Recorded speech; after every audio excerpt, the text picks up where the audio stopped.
Ever wish your energy boost came in a candy form instead of a can filled with sketchy stuff? Meet Energy Rocks, like the Pop Rocks you loved as a kid, but now supercharged for adults. Just pour these tasty pineapple mango or cherry berry crystals into your mouth and pop, you're on. In under 3 minutes, you'll feel clean, focused energy from natural caffeine, B12, and L-theanine without the crash. No pills, no mixing, no weird drinks, just pocket-sized popping power ready anytime, anywhere.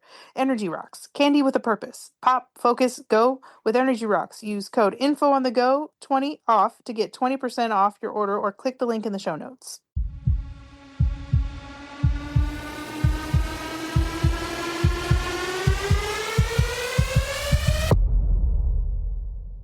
Hi, I'm William, And I'm Kat, and that makes this info on the go. answering questions you want to know. So, Kat, do you chew gum? I do sometimes. This seems like a trick question, though. Maybe. Okay. So, what do ancient Greeks, Mayans, astronauts, and that kid that was smacking gum like there was no tomorrow that sat behind you in school all have in common? They were all chewing gum. Correct. Chewing gum is a soft, cohesive substance designed to be chewed, but not swallowed. Sticky It note is, that for the later. yes, put a pin in it.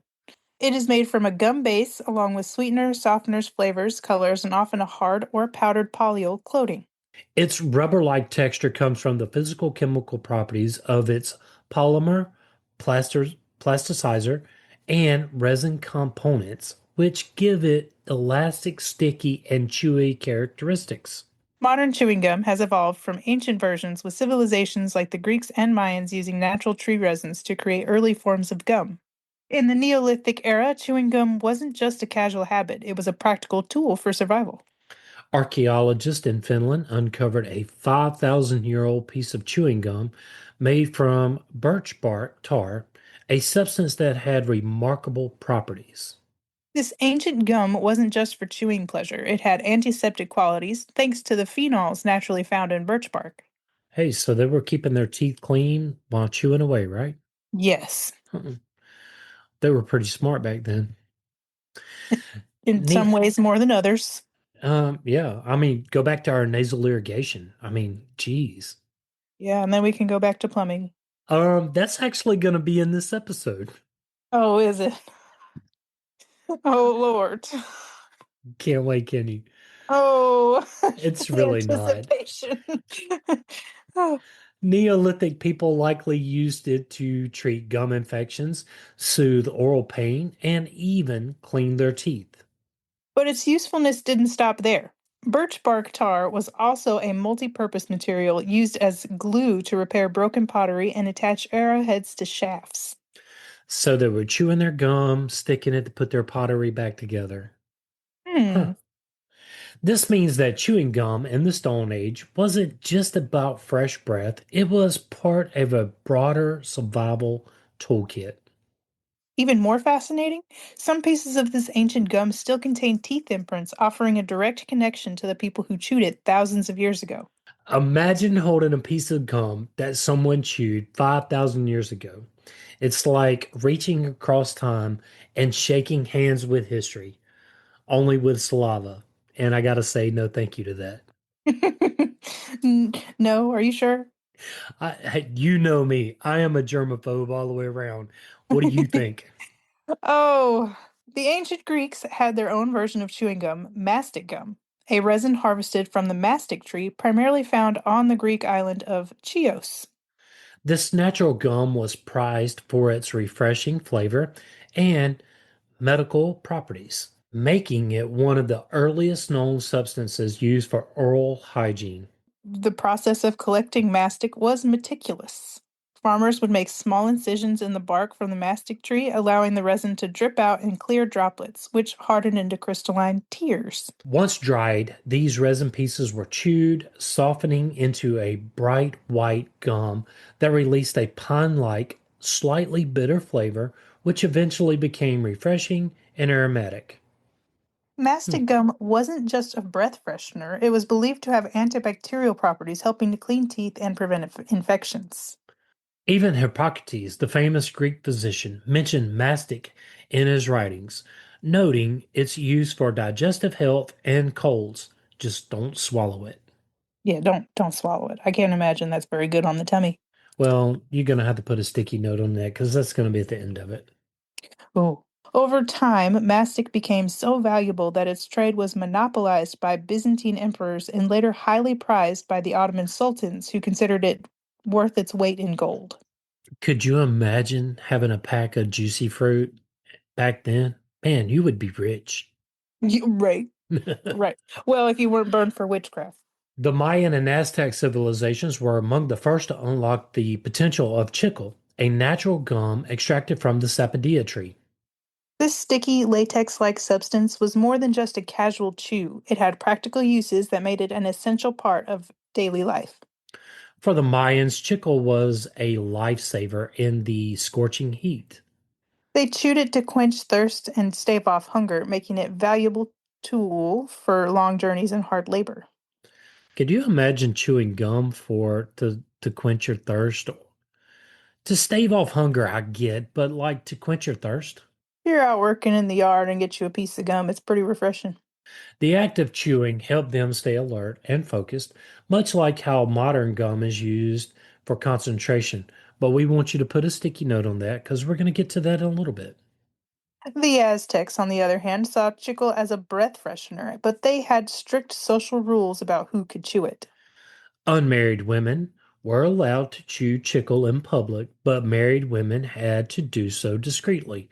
As for men, public gum chewing was considered effeminate and was frowned upon.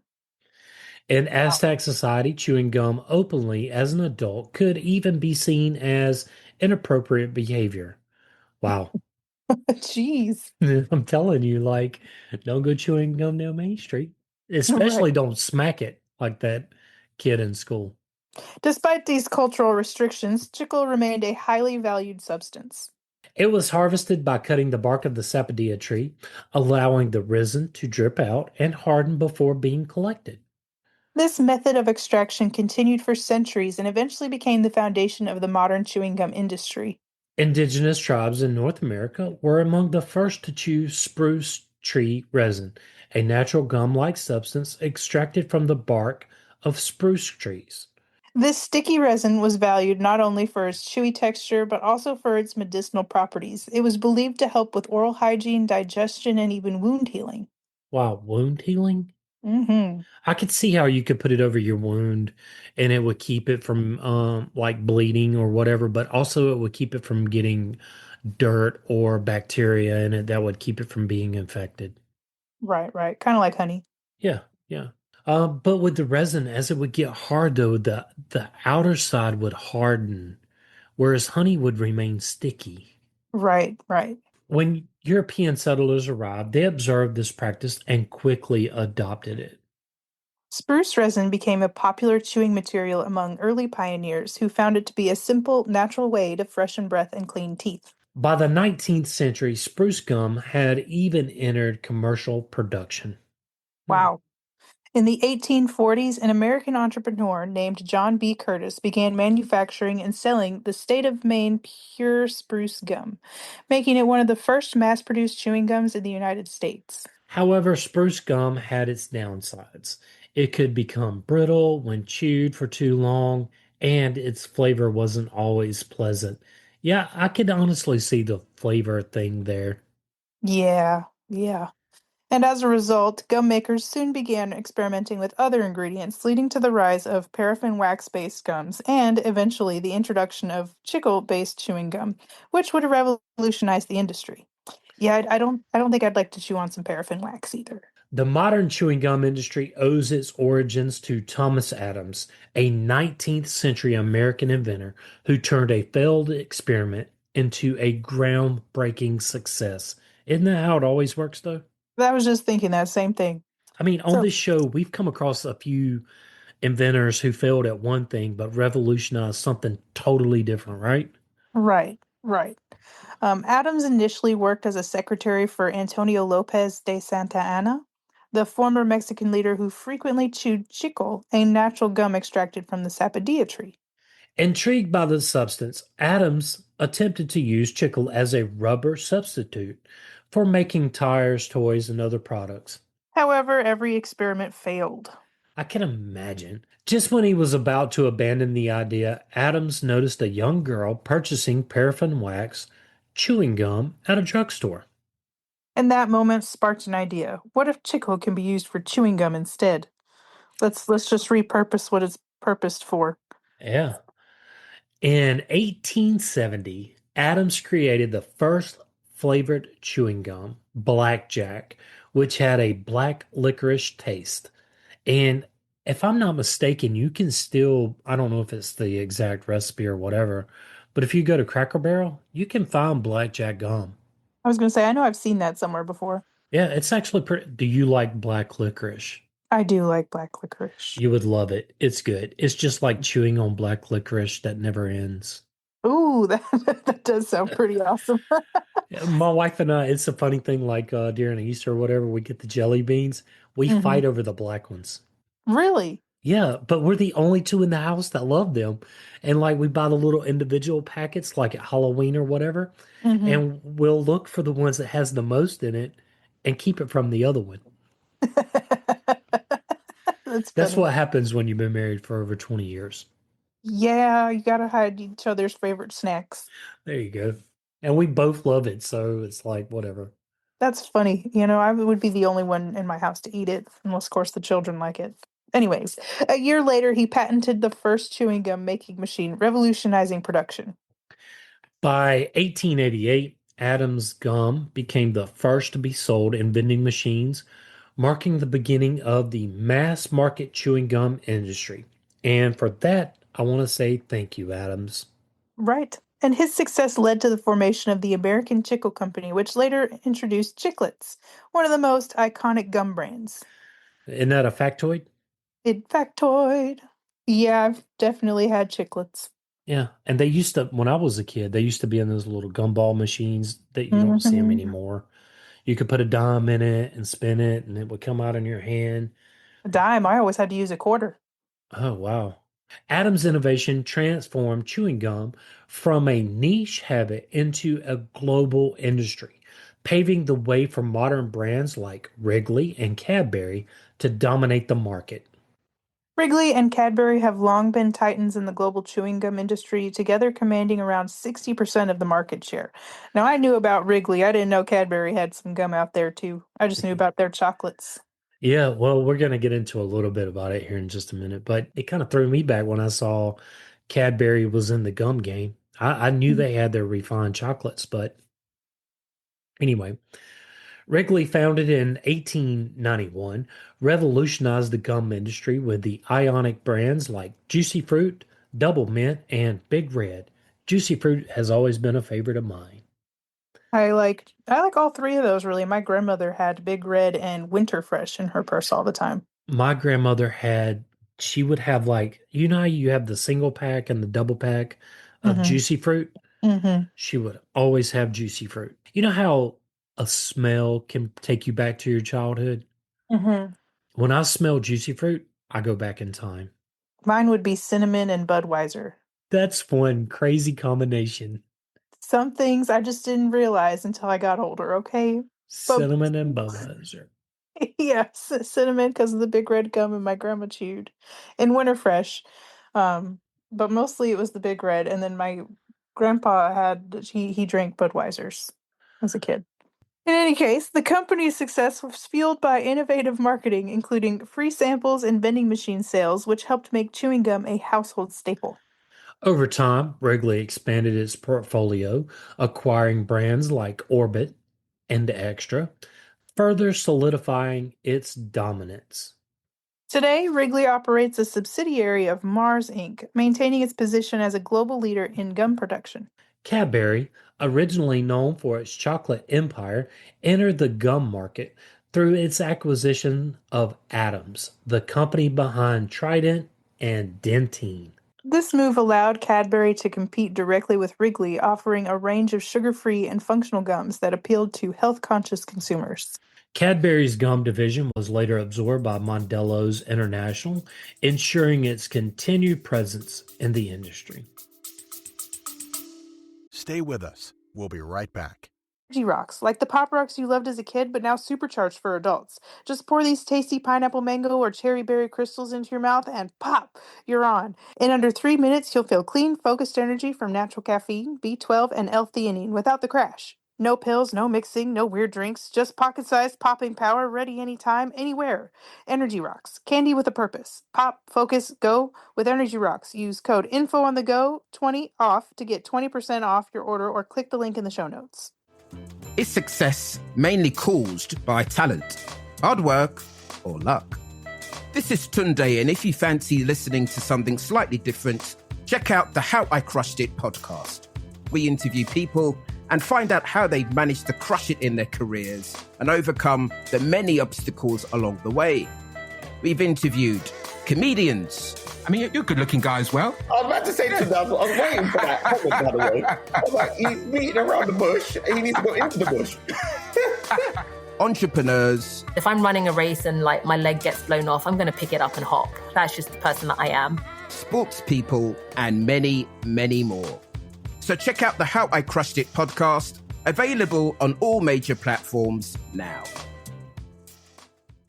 Hi, everyone. I want to tell you about a unique Father's Day gift, one that'll last for generations to come, and that's with tellmail.ai. Mail captures the stories, the memories, and the wisdom, and will put it into beautifully crafted chapters. You can turn these into a hardcover book that you can share for generations. My personal experience with Tellmail is going to allow me to be able to share my childhood memories with my children, my grandchildren, and hopefully their children. If you're looking for a unique Father's Day gift, look no further than tellmail.ai. Click the link in the show notes. The development of long-lasting flavor in chewing gum began in the 20th century as manufacturers experimented with ways to extend the taste beyond just a few minutes. Wow, I would have thought it would have come sooner than that. I mean, I kind of remember when gum lost its flavor after 2 seconds versus now at least the last 10 minutes. One of the biggest breakthroughs came with the introduction of encapsulated flavor technology, where flavoring agents were trapped inside tiny pockets within the gum's base. As people chewed, these pockets gradually released flavor, making the taste last much longer than traditional gums. Brands like Wrigley's Five Gum, Orbit, and Dentine Ice became known for their extended flavor retention, with some varieties lasting over 6 minutes. The use of artificial sweeteners like xylitol and sorbitol also helped maintain flavor without the rapid breakdown of sugar. In 1928, Walter Dimer, a 23-year-old accountant at the Fleer Chewing Gum Company, accidentally stumbled upon a game-changing formula while experimenting with gum recipes in his spare time. Unlike previous attempts at bubblegum, his creation was stretchy, less sticky, and perfect for blowing bubbles, a breakthrough that would revolutionize the industry. Dimer's first successful batch was 300 pounds, but there was one small problem. He had no food coloring except pink, so that's what he used. The happy accident made pink the standard color for bubblegum, a tradition that continues today. And whenever you get bubble gum, it doesn't matter who it makes it or whatever. It's pink. Yeah. Yeah. Straight up. To test the market, Fleer wrapped 100 pieces using a saltwater taffy wrapping machine and sold them at a local candy store. The response was instant success. Every single piece sold out on the first day. Within a year, Double Bubble had generated 1.5 million in sales, proving that bubblegum was here to stay. Dimer's formula was never patented, allowing competitors to create their own versions. After World War II, Bazooka bubblegum entered the market in 1947, bringing with it the famous Bazooka Joe comic strips, which became a staple of childhood nostalgia. I can remember those when I was a kid. I remember the commercials versus Bazooka bubblegum, but I don't think I remember the comic strips. You didn't never ever buy the Bazooka bubblegum and get the comic strips and look at Bazooka Joe? And it would always give you some kind of weird code for something. Yeah, no. Oh, you missed out. Sorry. It's all right. Chewing gum's signature texture comes from a carefully crafted blend of polymers, plasticizers, and resins, each playing a crucial role in its elastic, chewy nature. These are the backbone of gum stretchiness. Modern gum bases often contain synthetic polymers like polyvinyl acetate and polyethylene, which mimic the elasticity of natural chicle. These polymers allow gum to be chewed for long periods without breaking down. These ingredients soften the gum, preventing it from becoming too brittle. They help maintain the smooth, flexible texture, ensuring that gum remains chewy rather than crumble. Resins act as binding agents, holding the gum structure together. They contribute to the sticky, cohesive nature of gum, allowing it to maintain its shape while being chewed. Together, these components create the perfect balance of elasticity and durability, making modern gum long lasting and enjoyable. Chewing gum isn't just a habit, it has real psychological and cognitive benefits that can enhance focus, reduce stress, and boost alertness. Studies suggest that chewing gum can increase alertness by up to 10%. Wow, I didn't The know act, that. I didn't either. The act of chewing stimulates the trigeminal nerve, which is linked to brain activity, helping to maintain focus during tasks. Research has shown that gum can enhance reaction times, particularly in responses to auditory stimuli. While chewing gum isn't a cure for anxiety, it has been found to reduce self reported stress levels over time. The rhythmic motion of chewing gum can have a calming effect, similar to fidgeting, helping people feel more relaxed in stressful situations. I can understand that. Right. Remember that kid smacking gum at the back of the class? I bet he was really stressed out. I didn't really have a lot of boys that chewed gum. There was a lot of girls that chewed gum in my school, though. But you had to have been around that one person that smacked it like it was going out of style. There was at least four. So yeah, So they were really stressed out individuals. the more you know. Chewing gum has been linked to higher heart rates and cortisol levels, which are indicators of increased alertness. This means that gum can help combat drowsiness, making it useful for tasks that require sustained attention. Additionally, gum chewing has been shown to improve mood, making people feel more engaged and energized. Well, I mean, if you're chewing gum and it's helping combat drowsiness, yeah, I can see how it could energize you to be more engaging with someone. And maybe I should have chewed more gum so I wasn't falling asleep trying to take notes. What is your favorite time of school? Go home. My child. That Yes, was priceless, though. it was. It still Wow. is. That's all she has to say about it. I like going home. Yeah, I mean, I was like, don't you want to stay and play with your friends? No, I want to go home. My friends can come over. Yeah, yeah. Oh, Oh, oh all right. goodness. While the effects of gum on memory are inconsistent, some studies suggest that chewing gum can speed up cognitive processing and improve encoding of new information. Hmm. However, the benefits seem to be short-lived, disappearing once the gum is discarded. Well, I can imagine because, I mean, overall, chewing gum acts as a simple, low cost cognitive enhancer, offering small but meaningful benefits for focus, stress relief, and mental alertness. Sugar-free gum offers significant oral health benefits, primarily by stimulating saliva production, which plays a crucial role in protecting teeth and preventing cavities. Saliva is the mouth's natural defense system. When you chew sugar free gum, your salivary glands are triggered to produce more saliva, which helps. After eating, bacteria in the mouth produce acids that can erode enamel.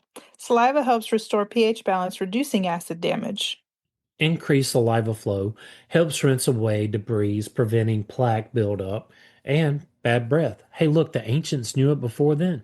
Yes, they were engineers in some ways more than others. Saliva contains calcium and phosphate, which aid in remineralizing enamel, repairing early signs of tooth decay. Many sugar free gums contain xylitol, a natural sweetener that actively fights cavity causing bacteria.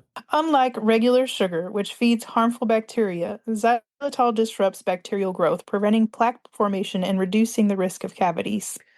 The American Dental Association suggests that chewing sugar-free gum for about 20 minutes after meals to maximize its benefits.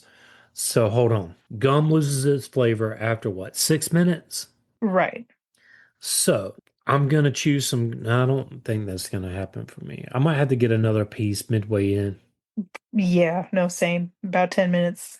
However, gum should not be used as a supplement to brushing and flossing, not a replacement. Want some weird facts about chewing gum? You're in luck. The oldest known piece of chewing gum is over 9,000 years old, made from birch bark tar and found in Sweden. Mm. The largest bubble ever blown measured 23 inches in diameter, set by Chad Fell in 2004. That's really kind of recent. That is pretty recent, but I mean, they also recently made sure that you could have bubble gum that doesn't Like pop faster. degrade and Yeah. stuff like that. They made it to where it doesn't just crumble. I like some double bubble chewing gum. Same. Yeah. Same. Astronauts chew gum in space to help reduce motion sickness and keep their mouths fresh. Wow, I didn't know that. Me either. That's another factoid. Factoid. Singapore banned chewing gum in 1992 due to cleanliness concerns, though medical gum is allowed. Where have I heard that before? I'm pretty sure that was in our silly laws. Chewing gum can help equalize ear pressure during flights or car rides in elevated places, making it a handy travel trick. But how does that work?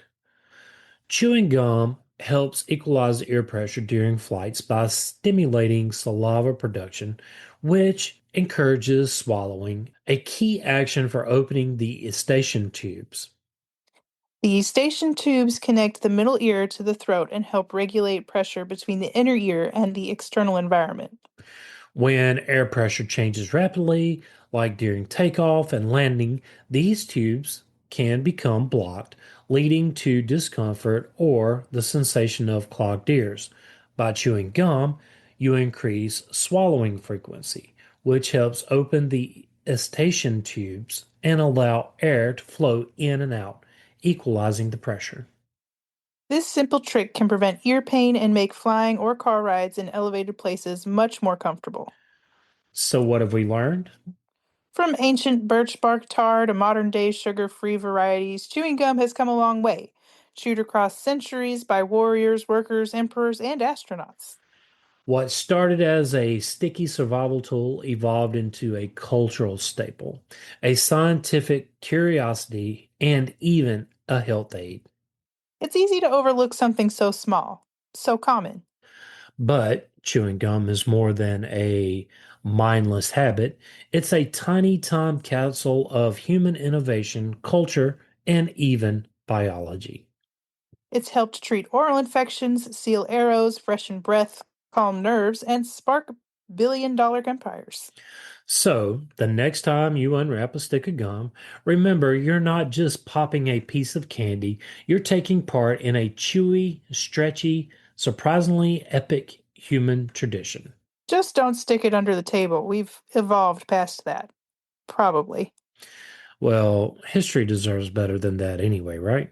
Yes. Wait, what happens if you swallow your gum? Let's bust one of the oldest playground myths of all time.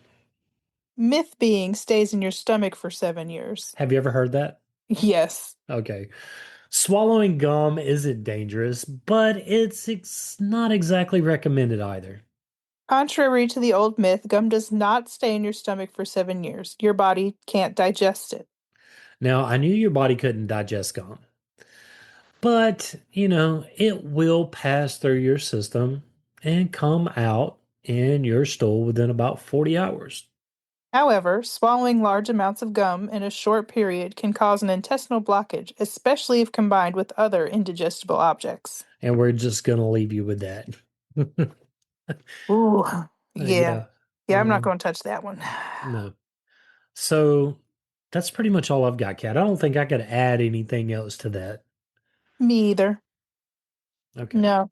Except for, yeah, let's try to keep our gum in the trash can where it goes and not under tables. Or sidewalks. Please don't throw your gum out on sidewalks or in parking lots. Or place it on walls or Yeah. trees or light poles. We should follow up this with a dash of info or that chewing gum wall where people go up and chew other people's gum. Have you ever heard of that? I have heard of a chewing gum wall, but I did not know people were taking remnants of old gum and chewing on it. That's ugh.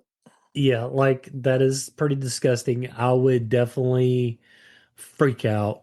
And I probably don't know if I could get past the episode. My germophobia would just probably rock in. He said, I'm only doing this episode in gloves and a mask, maybe a respirator. And every sentence is going to be like, hold on, I got to stop for just a minute, please. Oh, all We'll right. have to see what we'll have to kind of talk about it offline and see what we think about it. Yes. So if you would like to support this podcast, Click the Patreon links in the show notes. William and I want to thank you for listening. Yes, thank you. Join the Facebook group at Info on the Go Share with us your show ideas. or ask us a question. Subscribe and follow us wherever you get your podcast. Send us a text using the link in the show notes or leave a review. Email us at, infoonthegopodcast@gmail.com. and yes, that is all one word. Till next time. Stay curious.